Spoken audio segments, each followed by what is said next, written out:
Doctor ఒకళ్ళ cell హెల్దీగా ఉందా లేదా అని తెలుసుకోవాలంటే ఎలా? 30 ట్రిలియన్ సెల్స్ అన్నారు మీరు.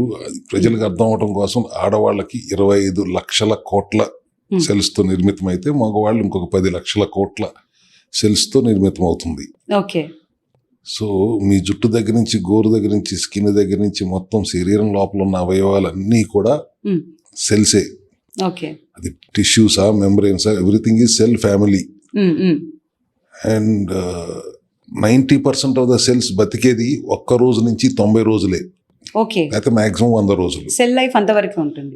సెల్ డివిజన్ జరుగుతూనే ఉంటుంది. అది ఒక నిరంతర ప్రక్రియ. 90% కణాలు బతికేది మాక్సిమం 100 రోజులే. ఓకే.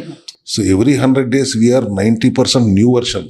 సో మేము ఇక్కడ సెల్ హెల్త్ క్లినిక్ లో చేస్తానికి ప్రయత్నిస్తుంది ఏమిటంటే ప్రతి 100 రోజులకి మీరు హెల్దీ న్యూ వర్షన్ గా మారటానికి ప్రయత్నం చేస్తామే మా లక్ష్యంగా ఇక్కడ మేము అవేర్నెస్ క్రియేట్ చేస్తున్నాం.